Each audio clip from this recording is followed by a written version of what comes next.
আজকে আমরা এসেছি চট্টগ্রামের প্রাণকেন্দ্র ১৬ শহর স্টেশনে। গন্তব্যে পৌঁছানোর আগে আমরা একটু ঘুরে দেখি এই স্টেশনের বাস্তবতা, সৌন্দর্য আর মানুষের গল্প। হ্যালো এভরিওয়ান, কি অবস্থা সকলের? আশা করি সবাই ভালো আছেন।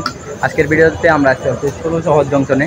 তো ১৬ শহর জংশনের ইতিহাস, ঐতিহ্য, পরিচিতি আজকের ভিডিওতে আমরা আপনাদের সামনে তুলে ধরবো। তো সম্পূর্ণ ভিডিও জুড়ে আমাদের সাথে থাকবে। তো চলুন সম্পূর্ণ ভিডিওতে যাওয়া যাক।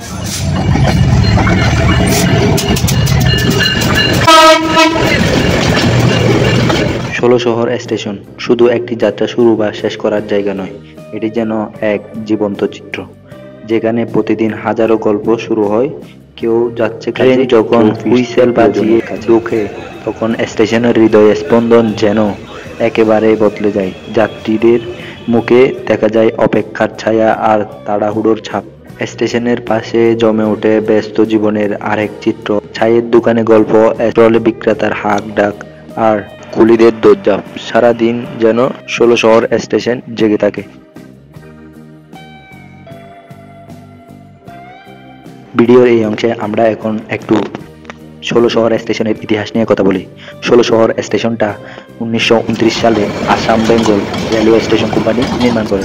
এটা প্রথমে চট্টগ্রাম থেকে ১৬ শহর লাইন টানা হয় এবং ১৯৩০ সালে ১৬ শহর থেকে নাজিরহাট লাইনটা নির্মাণ করা হয় এবং তারপর ১৯৩১ সালে ১৬ শহর থেকে ২০০০ লাইনটা নির্মাণ করা হয় এবং ১৯৩১ সালেই এর কাজ শেষ হয় এবং এর মাধ্যমে ১৬ শহর জংশনে পরিণত হয়। এবার আমরা ১৬ শহর স্টেশনের কিছু পরিষেবা জেনে নেব। ১৬ শহর স্টেশনের দিয়ে পাস হয় এমন কিছু ট্রেন হলো নাজিরহাট কমিউটার, কক্সবাজার এক্সপ্রেস, চট্টগ্রাম বিশ্ববিদ্যালয় কমিউটার, চট্টগ্রাম বিশ্ববিদ্যালয় শাটল ও লোকাল ট্রেন, পর্যটক এক্সপ্রেস।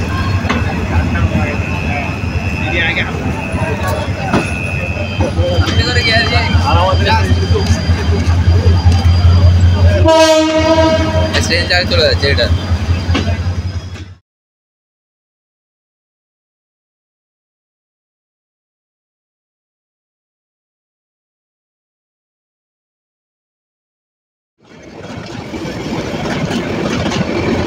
এখানে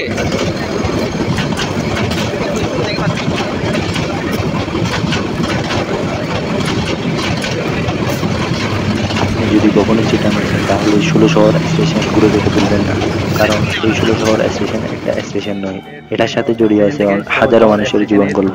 ঐতিহ্য, পরিচিতি আমরা পুরো ১৬ শহর স্টেশনটা আপনাদেরকে ঘুরিয়ে দেখাইছি। তো আশা করি আপনাদের ভালো লাগছে। আর ভিডিও সম্বন্ধে যে কোনো মতামত আমাদের অবশ্যই জানাবেন, ভালো খারাপ সব ধরনের মতামত জানাবেন। আর যদি ভিডিওটা ভালো লেগে থাকে অবশ্যই লাইক কমেন্ট করতে ভুলবেন না। আর হচ্ছে চাইলে আমাদের চ্যানেলটা সাবস্ক্রাইব করে রাখতে পারেন। আল্লাহ হাফেজ।